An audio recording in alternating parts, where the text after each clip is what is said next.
Nous avons lu la bande dessinée Bombix qui est sortie le 20 septembre dernier. Nous recevons aujourd'hui, dans une première partie d'émission, les deux des personnes qui ont soit collaboré, soit écrit cette bande dessinée. C'est un épisode hors série du Café Multivers et ça commence maintenant.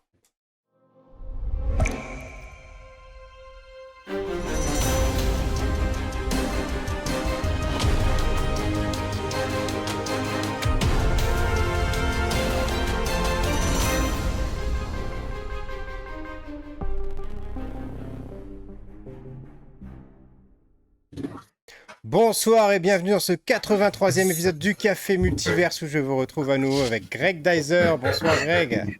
Salut, je croyais que tu m'avais trop vu. Mais non, mais je t'ai déviré, c'est tout. Voilà, donc tu es avec nous encore ce soir. Et on vous retrouve à nouveau avec Vincent Brujas. Bonsoir Vincent. Bonsoir à tous. Et Alexis Sentenac. Et bonsoir à tous aussi. Salut à tous les deux.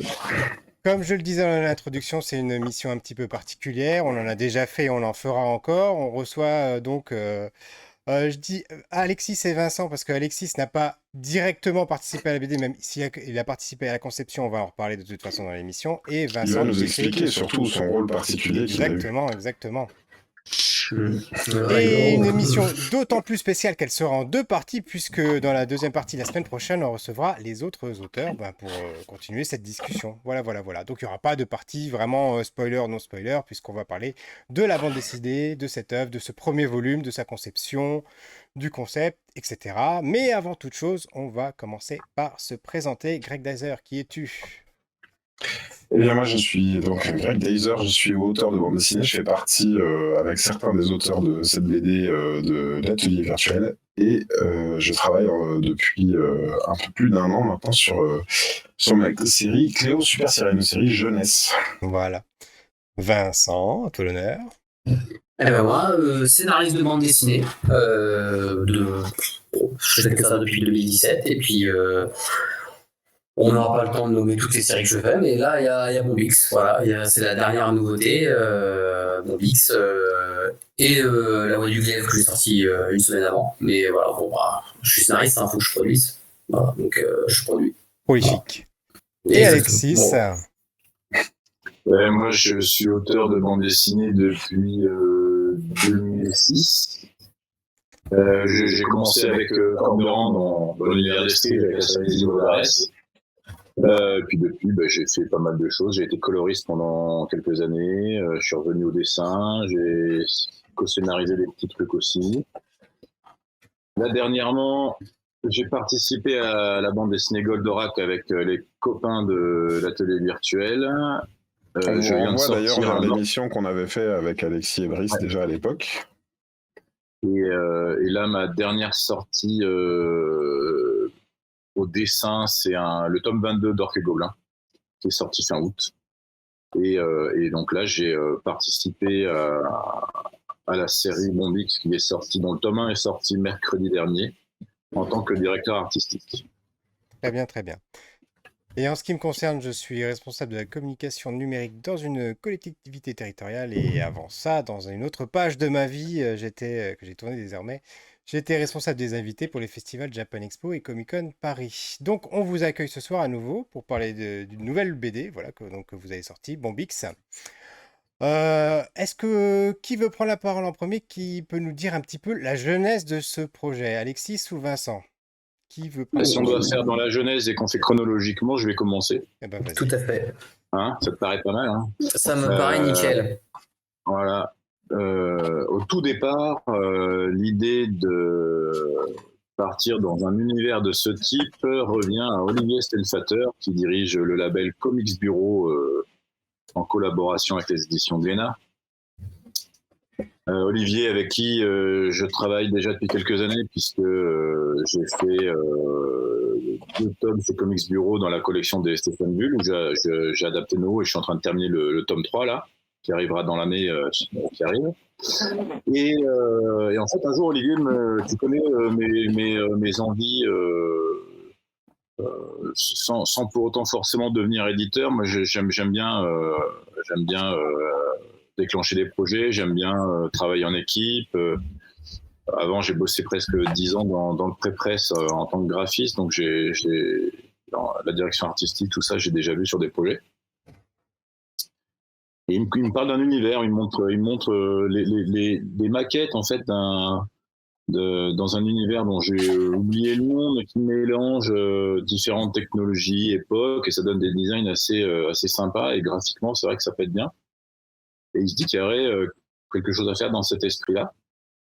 Du coup, on en a discuté tous les deux, on a commencé à réfléchir à une ligne principalement graphique d'abord pour l'univers, et puis un embryon d'histoire, mais surtout l'envie de monter un projet en équipe pour raconter tout ça. Donc la première chose sur laquelle on s'est penché, c'était de trouver un scénariste. Et c'est là que, en fait, à ce moment-là, Vincent et moi, on était déjà en train de parler à travailler tous les deux. Ouais, on était sur un petit projet qu'on démarrait sur mes envies graphiques. Vincent avait envie, si je me rappelle bien, tu me dis si je me trompe, mais avait envie de sortir un petit peu du médiéval pour lequel il était principalement connu, essayer de changer un petit peu d'univers pour élargir sa palette. Il avait d'autres envies narratives. Donc moi, étant dans la SF, ça collait bien. Moi, j'aime bien ce qu'il fait. Donc on a commencé à réfléchir à tout ça. Et en fait, à un moment, en discutant avec Olivier, je m'aperçois qu'en réalité, ce dont on est en train de parler, c'est tout ce dont a envie Vincent. Donc je dis à Olivier, on va lui proposer. Et c'est comme ça qu'on est rentré en contact avec Vincent et qui a tout de suite tilté sur le truc et qui a tout de suite apporté plein d'idées, quoi. Et du coup, Vincent, toi, c'était quoi cette envie d'aller vers la SF? T'avais quoi comme c'est quoi tes grosses références de SF, par exemple? Oula, en fait, j'en ai pas énormément. Alors, si je suis déjà venu pour parler avec vous de Final Space, la dernière fois, j'avais mentionné Orville, que je trouvais extrêmement intéressant, mais j'ai jamais eu de grandes œuvres. J'ai lu Dune quand j'étais plus jeune, comme beaucoup, mais c'est surtout que j'avais envie de sortir de mon carcan historique. C'est-à-dire faire autre chose que de l'histoire, mais sans pour autant le quitter totalement. Donc ça, c'était un peu le petit trick qu'il fallait que je trouve. En fait, quand ils m'ont contacté, d'abord c'est Alexis qui m'a contacté, puis après Olivier, à 3 semaines d'intervalle.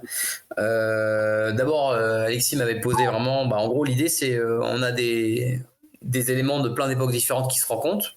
Il faut trouver une justification scénaristique à ça. Et 3 semaines après, quand j'ai Olivier, j'avais trouvé une idée.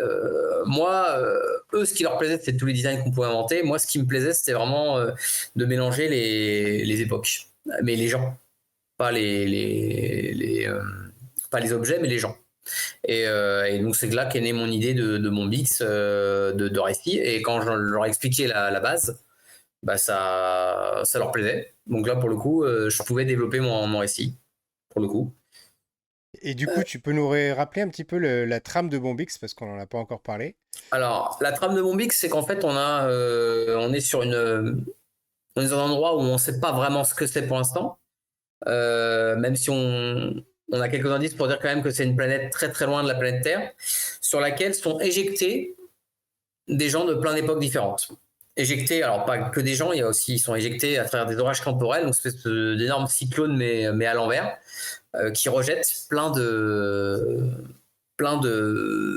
morceaux de l'endroit où ils ont agi, et en même temps des gens.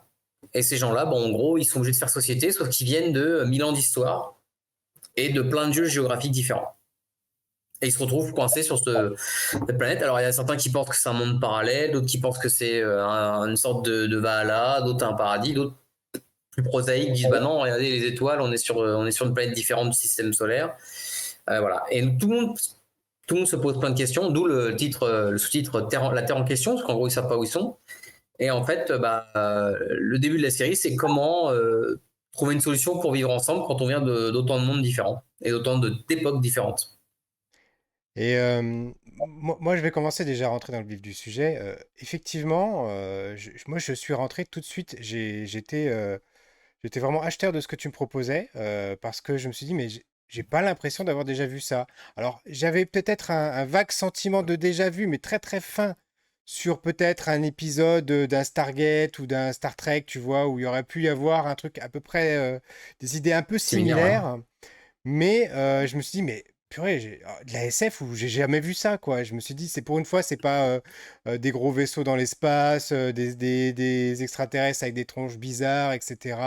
Des planètes avec 10 planètes où il y a la planète de glace, planète de feu, enfin, tu vois, des trucs un peu bateaux qu'on trouve dans la SF. Et là, tout de suite, je rentre dedans, je me dis, mais merde, putain, c'est bien pensé, c'est bien foutu, quoi. Et moi, tout de suite, j'étais très accrocheur. Et toi, Greg, t'en as pensé quoi? Oui, alors moi j'avais un peu suivi la jeunesse du projet. C'est vrai que la première chose que ça m'avait évoqué, moi, si je peux montrer un peu les premières pages, tu vois, ça commence quand même de manière assez brutale. La première image parle d'elle-même. On voit un satellite qui s'est crashé et puis un drame humain tout de suite et directement on est projeté après dans du vécu. Le personnage principal se réveille et en fait on découvre petit à petit cet univers-là et où on se trouve et je trouve que tu en as presque dit beaucoup, Vincent, quand tu dis qu'on est sur notre planète parce que c'est quelque chose qui est évoqué assez tardivement Ouais. enfin, au fil de Ils sont pas encore tous d'accord, hein. tout à fait, Oui, ouais, c'est il se ça. demande un peu où il se trouve. Et en fait, moi, là, dès la première image, en fait, je me suis dit, mais et c'est pas péjoratif ce que je veux dire, on est vraiment pour moi, dans le blockbuster de la BD, quoi. C'est-à-dire que c'est des gros moyens tout de suite, de la grosse aventure. Et donc, j'ai les mystères, en fait, les questions que se posent. Et puis, là aussi, je voudrais souligner un peu le travail d'Alexis, parce que donc là, on voit qu'il pilote des sortes de buggy comme ça, mais en fait, quand on y regarde de plus près, il y en a qui ressemblent à des tracteurs, à des choses comme ça. Et le livre est assez bien fourni, puisqu'on a un cahier de recherche qui a été fait par Alexis, où on comprend un petit peu en fait, tout nous dit quelque chose en fait. La manière dont ils sont habillés, la manière dont ils se déplacent, les engins, la manière dont ils parlent aussi, parce que ils ont pas tous forcément. Il y a un personnage qui vient du Moyen Âge. Ils ont tous un peu des manières de s'exprimer, des conflits naissants. Et donc on rentre tout de suite dans la règle du jeu. On se dit on est où et en même temps on est projeté dans l'action directement et dans leur vécu. Et Alexis, quand toi, tu as mené le projet, vous aviez des limitations, vous étiez posé des limitations, vous en avez eu de la part de l'éditeur, comment ça s'est passé? Alors l'éditeur, c'est Olivier et moi. Donc déjà, on s'est posé les limites qu'on voulait bien se poser. Ensuite, les limites sont arrivées avec l'histoire de Vincent en réalité. C'est-à-dire que nous, on a vraiment balisé un univers avec quelques envies d'enjeux, de trucs comme ça, mais moi, la direction artistique telle que je l'entends, c'est que si j'appelle Vincent, c'est parce que je sais que lui, il va apporter quelque chose, parce que dans son travail, il y a quelque chose qui nous convient, qui nous plaît. Donc on va essayer d'emmener son travail à notre univers, mais c'est pour que son univers nourrisse le projet de départ. C'est pas pour brider Vincent et lui dire on veut ça, on veut ça. On n'est pas, j'envisage pas ça. C'est pas un travail de commande, quoi. Sinon, on monte ça vraiment en studio. Là, c'est pas l'idée. C'est la même chose quand après. Alors évidemment, le fait d'appeler Brice, Ronan, Vincent, Johan Guillot à la couleur, c'est parce que c'est des copains, mais c'est parce que c'est des gens que je connais, mais dont je respecte le travail et avec qui j'ai envie de bosser. Donc on a tout fait avec Olivier pour les convaincre, pour que les plannings fonctionne, s'alignent pour qu'ils puissent bosser dessus. Mais encore une fois, moi, l'idée dans tout ça, c'est de les pousser plus loin dans leur boulot respectif pour les qualités qu'ils représentent, quoi. C'est pas pour leur dire à un moment, si c'est dans le dessin, par exemple, à un moment lui dire fais attention parce que là, tu vois, tu dessines les bouches comme ça, mais quand on les dessine comme ça, c'est mieux. Bah non, parce que dans ce cas-là, je vais m'adresser à quelqu'un qui dessine les bouches déjà comme ça, sinon ça n'a aucun intérêt, quoi. Donc c'est d'aller plus loin vraiment dans le travail pour essayer de d'aller encore plus loin dans la qualité et surtout dans le plaisir, parce que moi j'estime que de toute façon on fait de la qualité que dans le plaisir, donc même si il peut y avoir de la douleur dans l'effort lui-même, parce que ça reste un travail, et donc un travail c'est un effort, et voilà, mais les limites en fait elles se sont imposées d'elles-mêmes par rapport au travail que chacun a apporté dans le projet pour nourrir le projet. Les seules limites, c'était à un moment de dire attention, là par contre l'idée de base ou la philosophie du projet, c'est pas celle-là, c'est dans ce sens-là, donc on recadre un petit peu, mais c'est pas aller plus loin que ça, quoi. Moi j'avais juste une question, enfin c'était comment tu pourrais trouver une histoire qui fait qu'on puisse faire ces mélanges de design, et en gros il fallait que je trouve une histoire qui justifie ça, mais sincèrement c'était plus un guide qu'une contrainte. Parce qu'en gros, tu fais de la SF, tu vas essayer de trouver et comment je tourne autour, et comment j'essaie de créer un truc original, comment j'essaie de trouver une idée qui va goupiller ça. Donc, en fait, c'était même presque un jeu à ce moment-là de dire mais comment est-ce que je vais amener, comment est-ce qu'on va arriver là-dessus, comment on va arriver sur cette thématique-là. Et en effet, après, c'était le jeu de chacun de pouvoir Brice pour pouvoir pousser les expressions des persos au plus possible, faire Chironan à dessiner un éléphant, ça j'avoue c'était mon kiff, et en plus je fais monter en gamme d'album en album, puisque tu dis qu'on est dans le dur très vite avec le satellite qui est tombé, mais c'est que voilà. Il y a bien pire dans ce qui suit, quoi. Donc il y a un petit peu le jeu aussi on va essayer d'aller tester les limites des uns et des autres. Et une chose qu'Alexis dit pas, c'est qu'on est tous, on se connaît tous, et ça évite, je pense, un des gros problèmes du travail en équipe dans la BD, qui est les problèmes d'ego. J'ai vraiment eu l'impression que là, quand on a bossé, il n'y a pas eu ce problème-là, parce qu'on se connaît tous et on était tous là au service du projet, et on a réussi à se parler. Enfin, on se parlait déjà tous de base normalement, donc il n'y avait pas besoin de celui qui ramenait un peu ouais, c'est moi le patron, c'est moi. Non, c'était vraiment une expérience extrêmement intéressante à ce niveau-là. Voilà. Et ce qui n'est pas souvent le cas quand tu travailles en studio. Ok. Déjà parfois juste quand tu es une paire d'auteurs, c'est pas déjà oui, déjà. Mais ouais, non, mais là, ouais, c'est sûr que là, bon après, voilà, on a aussi, Brice et moi, on a déjà une expérience de ce genre de collaboration. Avec Ronan, on l'avait pas fait d'un point de vue purement professionnel, mais on avait déjà fait pour le plaisir, même des dessins à plusieurs. Donc et bon, moi, bosser avec Ronan, je connais. Ça va. Un petit peu. Donc voilà, c'est vrai que là, sur un projet comme ça, ce qui est très agréable, c'est que le facteur humain, il n'a pas été à gérer parce qu'on se connaît tous, quoi. Ok. Et Vincent, tu nous dis que tu as déjà beaucoup d'idées, mais vous avez signé pour combien de volumes déjà? 18,2. 18,2, c'est pas mal ça. Alors, on a signé pour 3 tomes. Il y en a 3 qui ont été écrits. Je crois que Brice est déjà sur le 3e et Ronan sur le 2e. Donc, parce que c'est l'avantage d'une équipe, c'est que ça peut aller assez vite. Mais moi, j'ai une ambition, une vraie ambition. En gros, il y aura la solution parce que alors, il y a un peu le concept de série à la Lost avec un grand mystère. À la différence des scénaristes de Lost, c'est que moi j'ai prévu la solution avant de lancer la série. Merci. Tu veux pas faire grève? Hein? Tu veux pas faire grève? Non, je sais déjà. Mais par contre, ça n'arrivera qu'au tome 6. D'accord. Donc achetez la BD, on veut savoir la fin. Sur 9. Parce qu'en fait, mon ambition, et l'ambition du reste du groupe, ça serait qu'on arrive à faire ces 9 tomes. C'est-à-dire qu'en gros, au tome 6, on apprend pourquoi ils sont là, ce qui se passe, qu'est-ce que c'est que cet univers. Et les 3 suivants gèrent plus les conséquences de cette connaissance-là. Voilà. Ouais, donc tu sais clairement où est-ce que tu vas. Vous avez clairement défini en fait l'ensemble de l'histoire. Ouais, voilà. Okay. Ouais. Et clairement, voilà, si Glénat signe, généralement j'écris les 3 tomes d'un coup en fait. Pour moi, à chaque cycle a vraiment son identité à part. Alors, en fait, quand j'avais vraiment voulu présenter le projet à Alexis et à Olivier, je leur avais expliqué que pour moi les 3 cycles pouvaient être résumés chacun en un mot. Le premier, c'était survivre. Donc, comment ils arrivent, comment ils s'organisent, comment ils survivent, comment ils arrivent à créer société.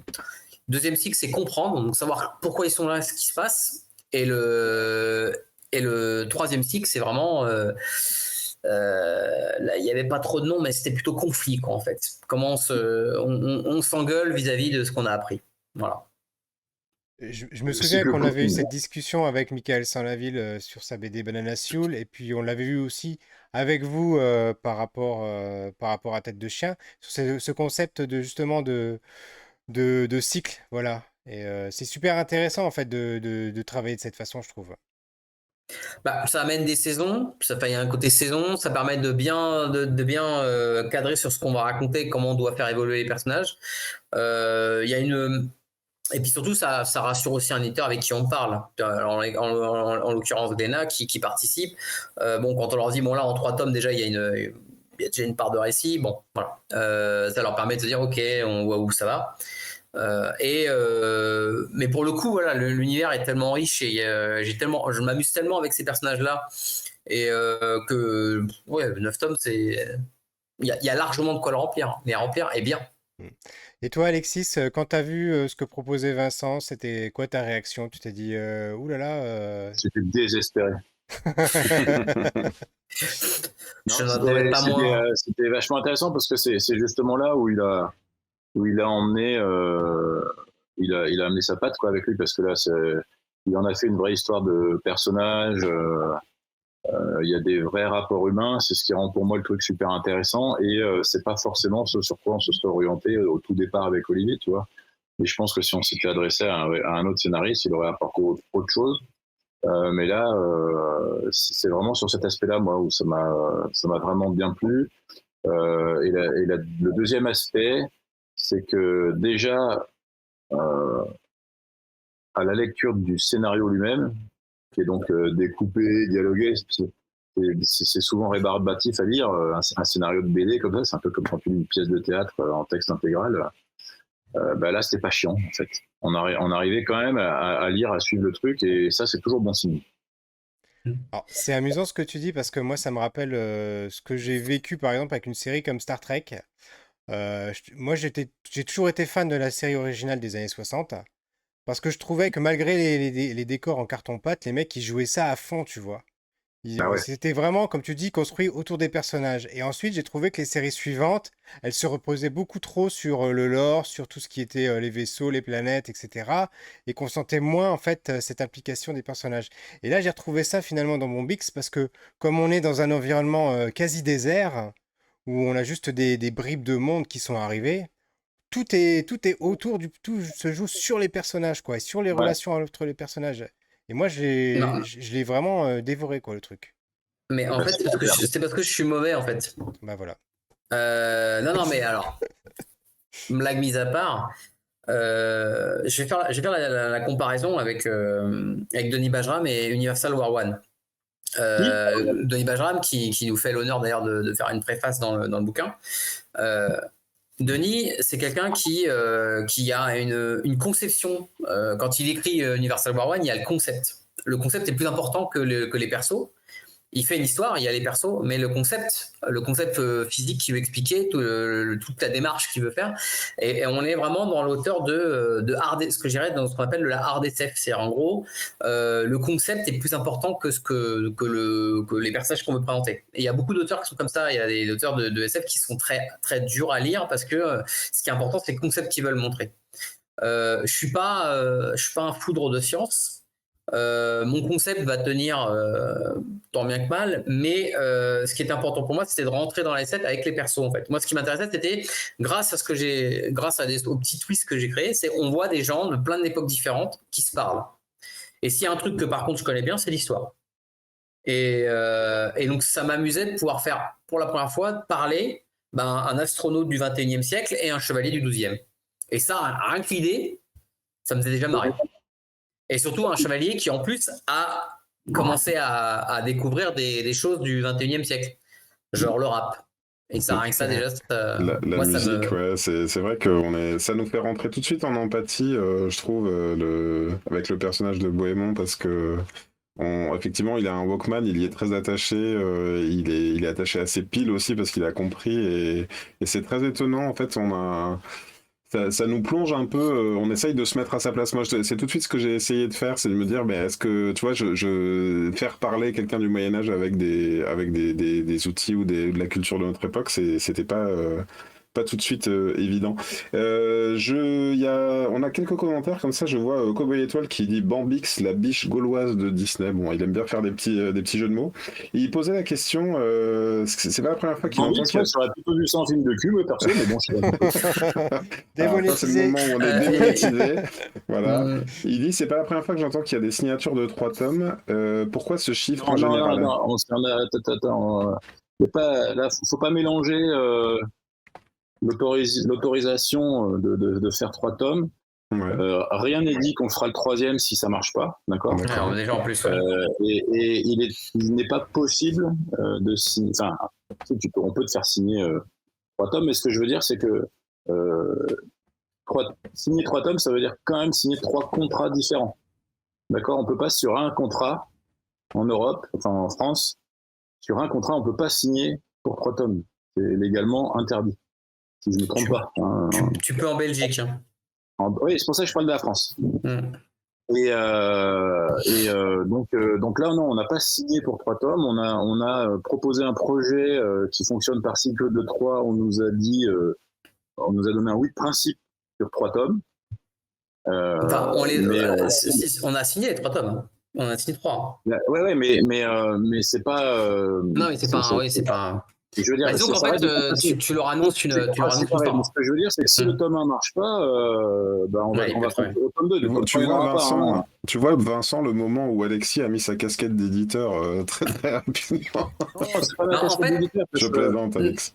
Ouais, non, mais c'est important de le dire, c'est que je suis pas éditeur. C'est-à-dire que moi, je suis en gros là sur ce projet. C'est pour ça que le terme direction artistique est bien choisi, c'est qu'en gros, je suis directeur de collection, mais que sur la partie graphique et scénaristique. Mais moi, tout l'aspect économique du livre, je le connais pas. Je sais pas que je m'y intéresse pas, mais je sais pas faire. Hein, donc je suis vraiment pas éditeur. Tu vois, t'as anticipé sur une de mes questions, c'était est-ce que l'aventure d'être un peu à l'origine du projet aurait pu te donner l'envie dans le futur de vraiment être l'éditeur d'autres projets, mais j'avais l'envie déjà avant, de toute façon. C'est pour ça que je commence comme ça. Après, savoir si j'ai envie, est-ce que je suis quand même... Moi, la seule chose qui me fait peur sur le fait de passer du côté éditorial, c'est juste qu'à un moment, quand tu fais ça... Hein, le côté obscur de la force. Ouais, le côté obscur de la force, c'est qu'à un moment, est-ce que tu peux rester auteur ? Ça prend beaucoup de temps, donc est-ce que du coup l'auteur que je suis serait pas frustré, je sais pas. Après, s'occuper d'un projet ou deux de temps en temps comme ça et tout, c'est super, mais voilà. Bon, après, si un jour je décide d'être riche, je deviendrai peut-être éditeur. Mais... Je tenais à dire quand même que si jamais alors c'est pas du tout une question aller l'acheter ou quoi que ce soit, mais la série Bombix là, si mettons le premier tome marche pas et qu'on s'arrête au 2, ça veut pas dire qu'au 2e tome je vais être saboté pour qu'on ait la fin et qu'on explique. Ça restera une série qui a pas de fin. C'est-à-dire que je préfère, ça restera un truc inachevé, vraiment. C'est-à-dire qu'on a essayé, ça n'a pas marché. Pour le coup, moi, et je pense que c'est un peu le cas de la reste de l'équipe, c'est que je préfère me dire merde, j'aurais jamais pu aller au bout de mon propos, plutôt que de dire merde, j'ai saboté mon propos pour au moins faire une simili-fin à la con. De toute façon, sur un projet comme celui-là, je pense pas que ça puisse être autrement. Exactement. Tu peux pas te raccrocher aux branches, quoi. C'est quelque chose qu'il est bon de rappeler parce que c'est vrai que moi j'ai sorti une BD l'année dernière, j'ai des copains qui me disent là j'ai essayé de l'acheter cet été, je l'ai pas vu en magasin et ils ont l'air de découvrir quand je leur dis mais la BD en fait elle va pas rester des mois en magasin quoi, en fait il faut la prendre quand elle sort et ils me disent moi je pensais que c'était comme, j'en sais rien, Spirou, Tintin, quoi, ça allait rester ad vitam aeternam. C'est vrai que quand on a quelque chose qui nous plaît comme ça et quand on peut se le permettre, évidemment, on connaît tous le contexte actuel. Si on veut soutenir le travail d'auteur et surtout si on est un peu intéressé par une sortie, a priori, il faut un peu se jeter dessus. Il faut envoyer un signal un peu...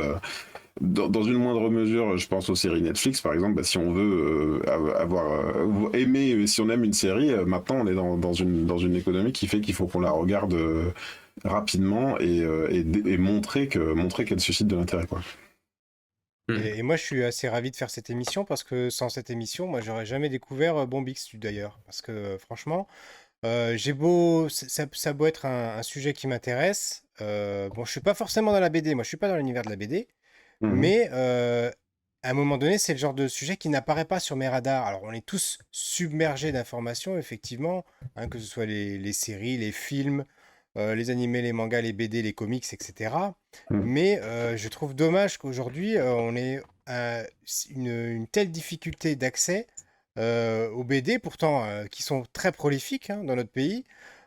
Et du coup, je me dis, mais mince, Tu c'est quand parles même. d'accès à Oui, l'information, hein, c'est d'accès à ça l'information, oui, oui, bien oui. sûr. Parce Mhm. que moi, j'étais à la gare, je l'ai vu à la Fnac, je l'ai pris tout de suite. Hop, voilà, j'ai pu le Ouais. lire dans le train. Je l'ai dévoré pendant les 2 heures du train, c'était fait.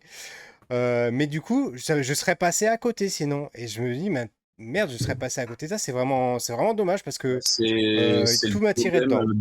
Ouais, c'est le problème de l'ère numérique qu'on connaît aujourd'hui, c'est que l'information elle passe par Internet, par les réseaux. Internet, les réseaux, c'est les cookies en fonction de ce que tu as cliqué. Et à la fin, en fait, tu tournes en rond et la nouveauté, elle n'arrive pas. Exactement. Ce qui fait que Mais, quand j'ai acheté des godasses, on me propose des godasses. Alors que je viens d'en acheter. C'est complètement con, mais c'est comme ça. Voilà. Alors que tu aurais fait besoin mais, de chaussettes. mais c'est aussi un peu un des gros problèmes aussi de la BD en règle générale. Là, on vraiment sur un thème beaucoup plus. C'est qu'on est, on n'a quasiment pas augmenté en termes de chiffres, de volume de ce qu'on vend en album, mais on a augmenté le nombre d'albums. Donc forcément, chaque album se partage un gâteau qui est toujours le même et qui est plus petit. Et voilà. Après, donc, ce qu'il faut espérer pour une série comme Bombix, nous, c'est déjà d'être soutenu par un éditeur comme Glénat qui fait le travail derrière, et aussi surtout qu'il soit repéré avant tout par une autre type de personne qui, elle, peut en faire un succès, c'est les libraires. Mhm. C'est qu'il faut que les libraires ils apprécient aussi, qu'ils le poussent, qu'ils le vendent. Voilà. Donc là, en fait, là actuellement avec toute l'équipe, on est un peu croise les doigts pour que ça fonctionne et qu'on ait des premiers bons chiffres quoi, qui donnent une sorte de feu vert à Glénat pour dire bon bah on va continuer, on va aller plus loin, on va balancer. Donc C'est peut-être une des choses qu'on peut dire dans l'émission pour les quelques-uns qui nous suivent. Et puis il se trouve qu'en ce moment, voilà, on commence à avoir un peu plus de gens qui nous regardent sur YouTube. Donc merci à tous. Cette BD finalement elle s'adresse pas aux amateurs de BD, c'est-à-dire que votre média, enfin pas que, j'allais dire pas que aux amateurs ouais, de non, BD. mais Parce que tu vois, Pierre tout à l'heure faisait le parallèle avec Star Trek. On est quand même et d'ailleurs j'ai trouvé comment dire la préface de Denis très intéressante à ce sujet, c'est que vous êtes dans un registre de la science-fiction qui va plaire à ceux qui recherchent de la science-fiction, que ce soit dans le cinéma ou que ce soit dans les séries. Et il y a du scénario ambitieux et il y a de l'histoire ambitieuse. A priori, même si, comme dit Pierre, on peut avoir eu des thématiques similaires dans d'autres choses, là, finalement, c'est presque le postulat humain qui est nouveau hein, dans ce que tu présentes. C'est pas l'équipe du futur qui va rencontrer des gens du passé, c'est un C'est ce peu qui fait que ça melting pot. s'adresse pas que aux amateurs de SF. Ok. ouais. C'est ça Bah, qui est c'est- vraiment. Pas que, ouais.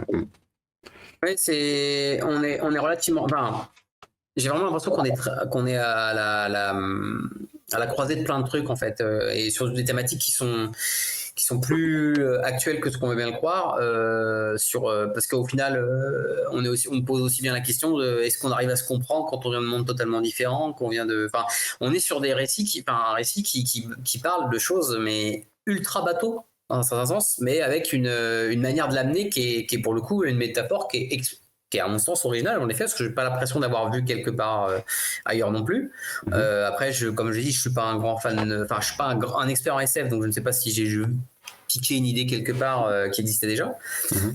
Mais oui, la SF sert avant tout, mais un peu comme le roman historique, hein, c'est la même chose. Hein. Le roman historique et la SF, une bonne part de la littérature, sert à parler du monde dans lequel la personne vit, l'auteur, pas les personnages. Quand un mec du 19e siècle fait un roman historique sur le 12e, il parle avant tout du 19e siècle que du 12e. En SF, c'est pareil. Dès qu'on fait un roman de SF, dès qu'on fait un récit de SF, on parle avant tout du monde dans lequel on vit, mais avec un point de vue. Et je pense qu'en ce moment, il y a ces envies de SF, de parler d'ailleurs, de parler de plus loin. On a quand même un monde actuel qui est quand même relativement sombre, qui donne plutôt des impressions que ça va être de pire en pire chaque année. Donc on a besoin d'autres choses, d'espérer autre chose. Et là, on a un groupe quand même qui essaie de survivre, qui essaie de vivre autrement, qui essaie de trouver d'autres idées. Et c'est aussi ça qui m'intéressait, c'était de voir comment quelqu'un venant de la Mongolie du 18e, avec un lance-quenet du 16e, un chevalier du 12e et un astronaute du 21e, comment ils réagissent et comment ils interagissent en fait ces gens-là. Et oui, donc je pense qu'on est plus loin que la science-fiction. On peut s'adresser à pas mal de gens. Hein. Et moi, je l'ai même vu rien que chez moi déjà. J'ai 2 albums qui sortent ce mois-ci. Mes enfants ont lu les 2. Bon, bah, clairement, Bombix a plus de succès. Voilà. C'est marrant ce que tu dis parce que la thématique, alors je pose un postulat et tu me dis si c'est ça ou pas, mais est-ce qu'au fond tu racontes pas, est-ce que tu tords pas le cou à ce truc du c'était mieux avant et finalement tu fais comment dire, tu fais cohabiter des gens de différentes époques et en montrant en fait l'entente est possible, même s'il y a un choc des générations, l'entente est possible. Alors, moi, je pense même que, pour le coup, ça, c'est vraiment le problème de notre génération, actuelle, de notre génération, c'est pas la génération, c'est plutôt de notre époque. On se sent beaucoup plus intelligent que la plupart des gens qui nous ont précédés, puisque nous, on a des ordinateurs, on a des téléphones, on a marché sur la Lune, on a des satellites, on a marché sur la Lune, ça dépend qui. La Terre est plate ou ronde, enfin, ça, je sais plus trop, enfin, voilà. Donc, en fait, c'est ça, c'est ce que j'essaye de dire, et ça, c'est un truc que je combats aussi bien quand dès que je fais tout à l'heure, la Terre, elle est plate. Hein. Ouais, non, mais après, c'est une différence de ressenti aussi, justement. Tu vois, les mecs du Moyen-Âge ou de n'importe quelle époque sont pas plus cons que nous. Et ils sont même parfois plus intelligents sur certains sujets. Moi, si on met un mec du Moyen-Âge dans la forêt tout nu au mois de janvier et on met un mec de notre époque pareil tout nu au mois de janvier dans la forêt, je reviens 3 jours plus tard, je suis pas sûr que le mec de notre époque soit encore vie. Le mec du Moyen-Âge, c'est possible. Enfin, tu vois, il y a aussi ce type de... Et en fait, c'est pas parce on vient du Moyen-Âge qu'on est plus brutal, qu'on est plus violent, qu'on est plus débile, et c'est ça, c'est un truc sur lequel j'ai envie de tordre les idées reçues depuis très longtemps. Et ça, ça permet de le faire, en fait. Parce que justement, ils se parlent tous, ils sont obligés d'échanger, ils sont obligés d'évoluer dans le même monde. Et ça prouve que... Alors oui, Paul, notre héros, astronaute, a forcément plus de connaissances théoriques, en physique, en plein de choses, que Bohémond, notre chevalier. Mais Bohémond, il a d'autres points forts.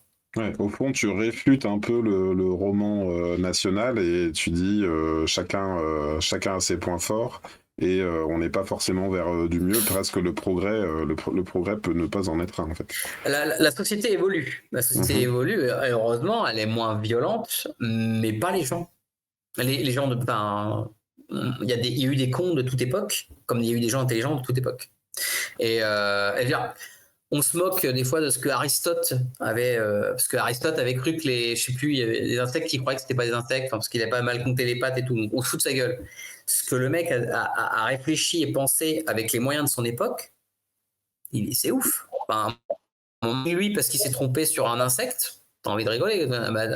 Maintenant, j'ai envie de voir le moindre blaireau qui est incapable de se débrouiller sans son portable.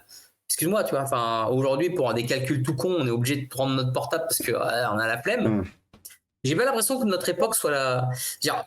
J'ai vu, avant de vous voir, là, j'ai vu une pub pour la série Les Kardashians. T'as envie de dire, putain, merde, on a créé ça, quoi. Et c'est une preuve d'intelligence. Vraiment, en fait, je me pose la question. Ça me rappelle le sketch de Blanche Gardin qui nous dit voilà, on vit à une époque où on dit qu'on a inventé l'avion, alors qu'en fait, la plupart d'entre nous ne sont même pas capables d'inventer un plateau repas, quoi. Enfin, voilà, on est là-dedans. L'immense majorité des gens ne sont pas capables de comprendre comment fonctionnent les outils qu'on utilise. Je suis sûr que Bohémond, qui a adoré la voiture, est capable peut-être plus de réparer mieux ses véhicules que certains des gens d'aujourd'hui. On a une augmentation des outils qui nous assistent, et je parle même pas de l'IA, et en même temps, on a une perte de savoir-faire au fil du temps. Ouais. Énorme, ouais. Il y a des choses que les gens savaient faire. Alors après, il y a beaucoup de légendes là-dessus, mais il y a des choses qu'au Moyen-Âge, on savait faire sans outils, enfin sans certains outils, qu'aujourd'hui, on a du mal à... Il y a très peu de personnes qui sont capables de le faire sans ces outils-là, en fait. Donc, non, c'est un peu Alors déjà, par rapport au Moyen-Âge, puisque avec Tête de Chien aussi, c'est combattre l'idée qu'un Moyen-Âge sombre, horrible, barbare, où on s'entretue. Et en même temps combattre l'idée que il y a des gens, plus on va en arrière dans l'histoire, plus les gens sont cons, plus les gens sont barbares, plus les gens sont ignorants. C'est faux. Complètement faux. Et en même temps, ouais, c'est vrai que dans Bombix, les thématiques sont tout à fait d'actualité, hein, parce que, comme tu disais, Greg, c'est l'acceptation de l'autre. On n'est pas forcément sur des couleurs de peau, des religions. Là, on est sur autre chose et qui dépasse ça. Et c'est bien parce que, justement, de nos jours, on a tendance à se focaliser sur ces détails-là, sur la sexualité, la couleur de peau, etc. Alors qu'il y a tellement d'autres choses qui peuvent être discriminantes. Voilà, on n'a pas besoin d'aller jusque-là pour discriminer quelqu'un ou pour pas aimer son voisin. Et je trouve que c'est hyper intéressant, quoi. Et c'est le truc que je trouve super malin dans le scénario, pour ponctuer ce que tu dis, Pierre, c'est que je crois que la réussite de ton concept, enfin de votre concept, c'est d'avoir déplacé ça.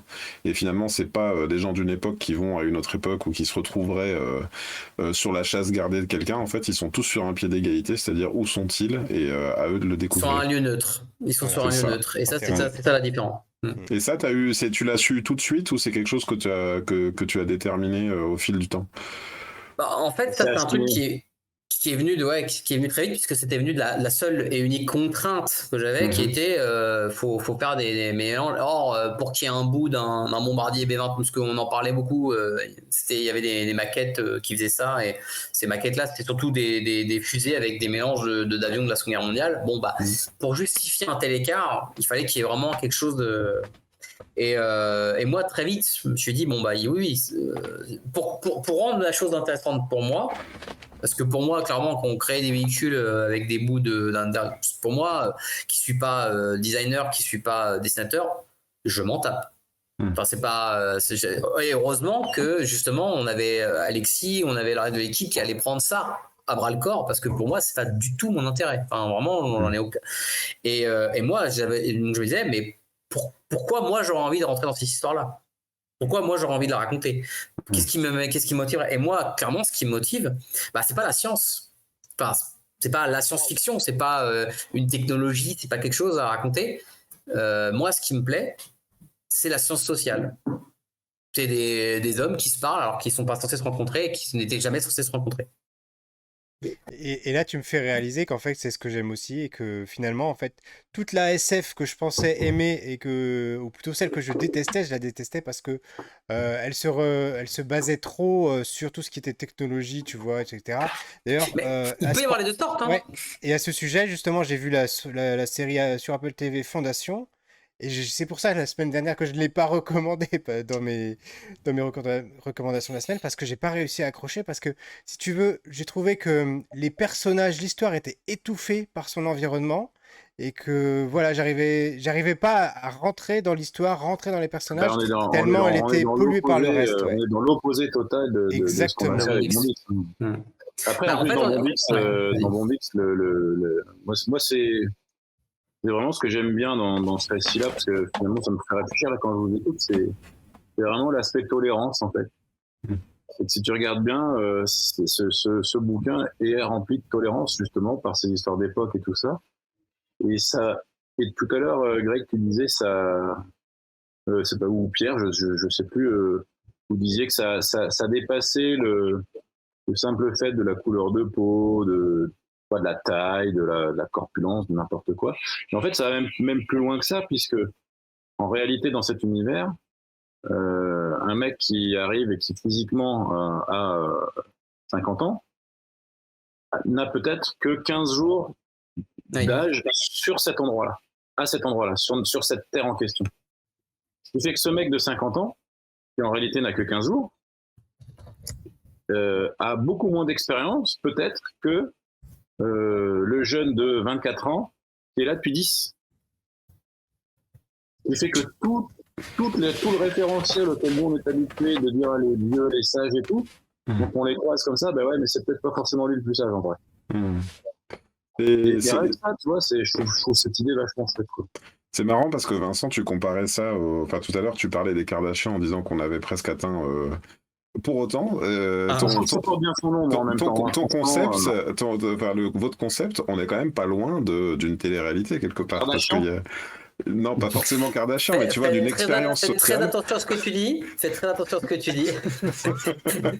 Non, mais en Je fais à fait, deux doigts, là. Là, je fais à deux doigts. je veux dire, attention, c'est pas fait comme une télé-réalité, mais ce que je veux dire, c'est que c'est un postulat qui pourrait être inventé. D'ailleurs, vous parlez des âges, et moi, il y a quelque chose qui m'a frappé, et ça m'a pas frappé à la lecture, ça m'a frappé aujourd'hui quand je pensais à l'émission qu'on allait faire ensemble. Je me suis dit, tiens, il n'y a pas d'enfant dans cette histoire. Ça, c'est parce que j'aime pas les enfants. C'est la seule chose que j'ai délimitée. Je veux un zip en gosse. Les gosses nous font chier toute notre vie. Il faut arrêter. Mais il y a deux choses aussi. Il y a un autre truc aussi que. Pourquoi Milan? Pourquoi un borné Milan? Alors après, je trouve une justification scientifique. Attention, parce que, comme je le dis, je fais pas de la RDSF, donc clairement, mon explication scientifique, voilà, les gens, c'est un peu comme quand on dit, bon voilà, il y a une machine à voyager dans le temps, elle marche comme ça, ok, suspension d'incrédulité, on y va. Moi, mon principe, ce que j'ai présenté à toute l'équipe, ils ont dit, ouais, ok, scientifiquement, ça tient sûrement pas debout, mais ok, ça a une logique interne avec le récit, ça explique plein de trucs, ok, nickel, ça peut pas fonctionner. Et pourquoi j'ai choisi Milan? Pour que ça n'utilise que Milan. Alors, Vincent, je voulais te poser une question. Pourquoi as-tu choisi Milan? Pourquoi Milan? Mais très bonne question. Et pourquoi Alexis. pas San Remo? Très bonne question. Pourquoi? Parce que si c'était pas Milan, si c'était n'importe quelle période historique, on aurait quasiment que des dinosaures. Oui, à Ça, l'échelle Brice, de la vie Brice, on sur a marre Terre. des dinosaures, faut le savoir. Brice ne voulait pas dessiner de dinosaures. C'est bon. Et moi, J'ai vu des extraits du prochain Franck, et oui, je te confirme qu'il veut plus voir. Et mais même moi, je suis un anti-Jurassic Park. C'est-à-dire que moi, la nostalgie Jurassic Park me débecte. C'est-à-dire moi, les dinosaures, je trouve ça chiant. Mon fils adore les dinosaures. Mon fils, Jurassic Park, machin. Pourquoi tu m'as mis dinosaures dans mon mix? Je lui dis parce que c'est chiant un dinosaure. Moi, j'ai pas du tout cet amour-là pour les dinosaures, et donc je voulais vraiment éviter ce problème-là. Et en plus, ça me permettait de recentrer mon propos sur vraiment, parce qu'en plus, si on partait sur l'ensemble de l'histoire de la Terre, t'avais plus de chances de ramener que dalle, donc un feuillu, un ramasse-herbe, que de ramener des humains.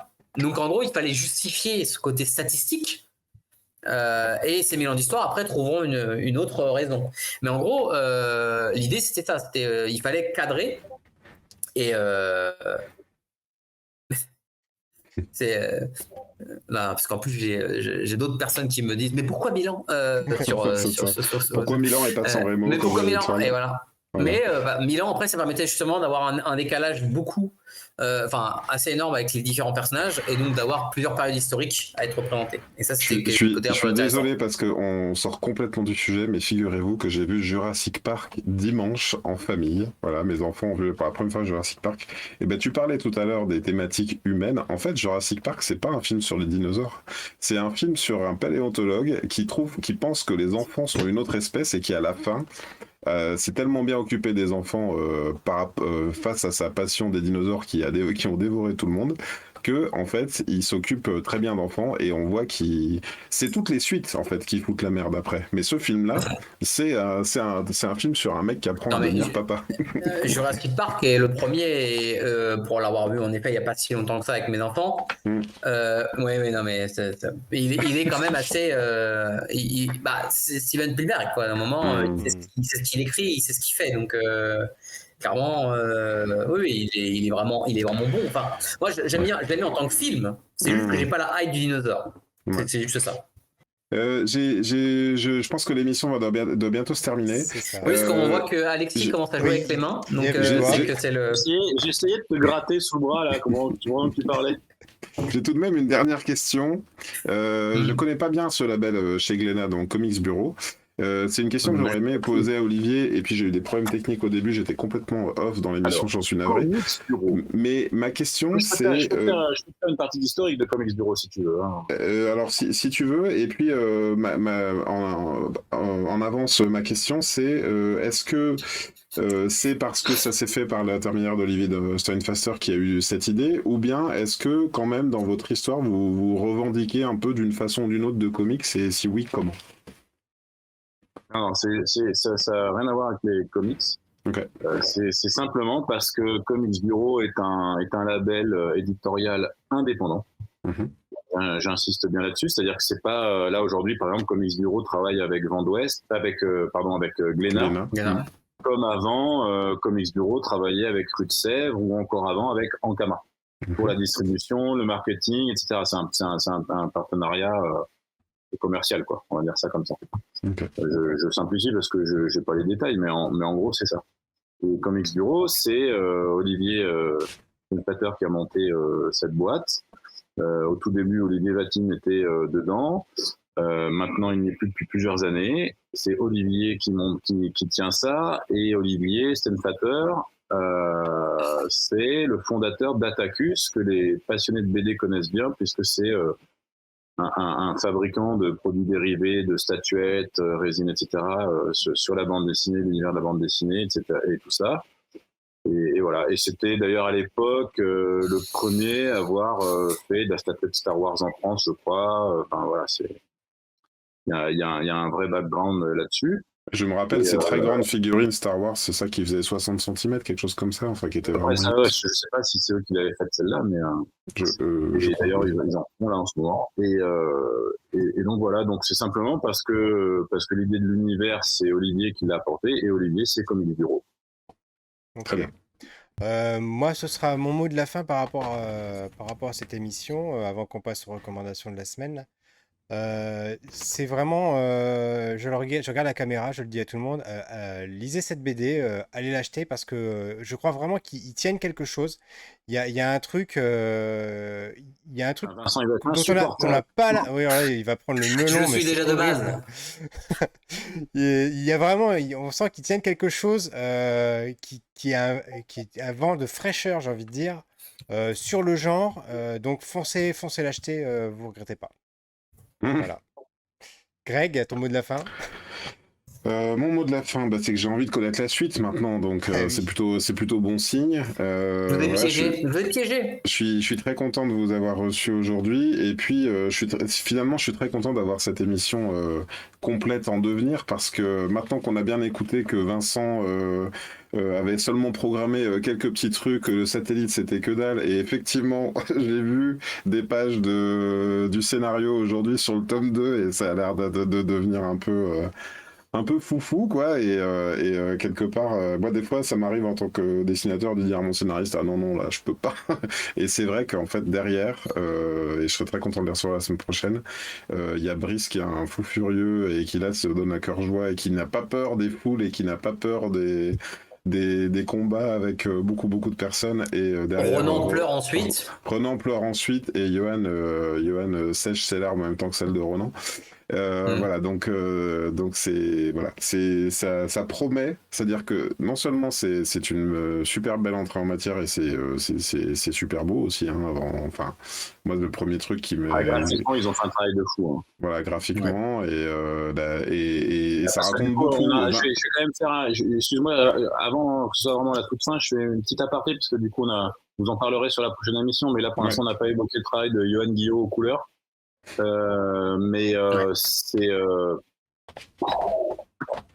j'en parlais il y a pas longtemps. Faut mettre un je sais plus si c'était aujourd'hui ou hier, mais pour moi c'est ce qu'il a fait de mieux en couleur. Ouais. Et justement, on en parlera la semaine prochaine, vu que la semaine prochaine on rentrera vraiment dans l'œuvre en tant que telle, c'est-à-dire dans les dessins, la colorisation, etc.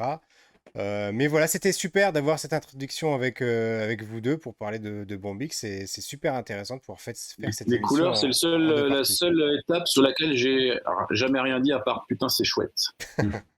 Pierre, si tu veux montrer cette double page fantastique. Non, c'est vraiment top. Ouais. Et du coup, sans transition, je vous propose de passer aux recommandations de la semaine. Allez, je vous prends un petit peu au dépourvu, Alexis, Vincent, on n'en a pas reparlé. Vincent, t'as quelque chose à nous proposer ? Qu'est-ce qu'on peut recommander après ça, en fait ? C'est vrai, qu'est-ce qu'on peut passer après ça ? Bah moi, j'ai eu une période très très très sèche en nouveautés, en trucs sympas. Les romans ou les BD que j'ai lus m'ont pas, voilà. Mais plus pas parce qu'il sort rien, hein, c'est plus parce que j'ai rien lu qui m'a vraiment botté. Donc moi je conseillerais le dernier bouquin que j'ai lu c'est sur Pompée, tu vois, donc je conseillerais juste aux gens, intéressez-vous à l'histoire romaine, c'est classe l'histoire romaine, c'est super classe l'histoire romaine. Non, mais vraiment. Mais Est-ce que tout- tu penses plusieurs fois par jour à l'histoire romaine, toi aussi? Ah oui, t'as vu toi aussi ce truc.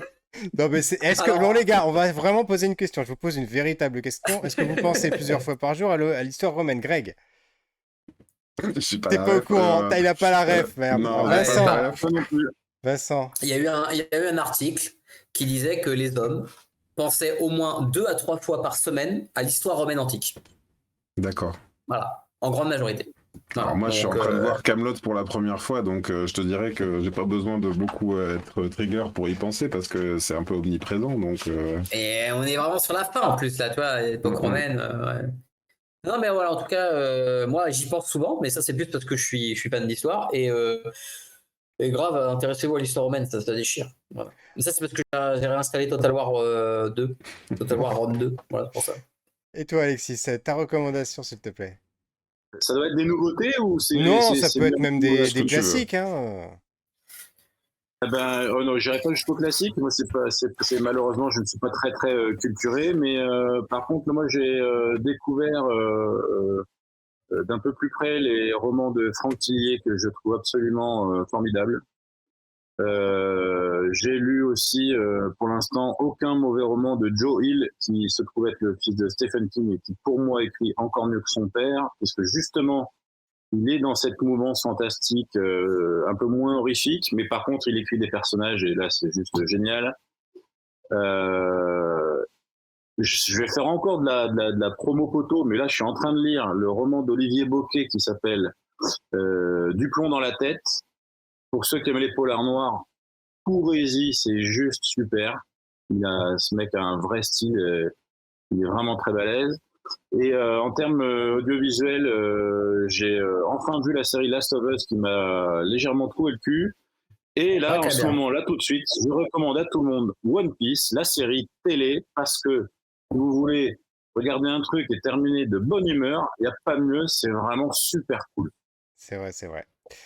Hmm. Et toi, Greg, ta recommandation? Je sèche un peu, mais en ce moment, je suis en train de regarder Sex Education saison 4 qui vient de sortir. J'ai très envie qu'on fasse cette émission et je crois que c'est au programme hein, maintenant. Pierre, si C'est tu au me programme, je confirmes. viens de commencer, j'ai déjà regardé les 2 premiers épisodes D'accord, de la première saison, de c'est la ça? première saison. Donc t'as encore du temps. Ouais, Voilà. donc, j'ai- ouais. Faut Je bosser. je suis en train de regarder la saison 4. Je suis pas forcément complètement conquis pour pas mal de raisons que j'évoquerai dans l'émission. Il n'empêche que ça reste pour moi une de mes super séries, le pitch de départ. J'ai hâte d'avoir fini la saison pour vraiment me faire ma Les propre 3 opinion. les 3 premières sont excellentes. Encore une Ouais, fois, une série ben, vraiment basée sur les persos qui est vraiment super. j'aurais plaisir Avec à en un discuter casting. avec toi, hein, Vincent, Ouais. quand tu auras vu la 4, parce qu'il y a il y a des petites choses comme ça qui m'embêtent Non, un peu, mais avec plaisir, en effet, parce notamment que sur la la 4, progression des personnages. je commence la semaine prochaine. Donc, Voilà, super. Bah, Sex Education, quand même, je recommande cette série. Très bien. En ce qui me concerne, ce sera The Crowded Room avec Tom Holland qui est disponible sur Apple TV. Voilà. Donc c'est pas une série facile à regarder. Je peux pas trop vous en dire pour pas vous divulgacher l'intrigue parce que vraiment on est un petit peu dans du usual suspect Kaiser Soze quoi.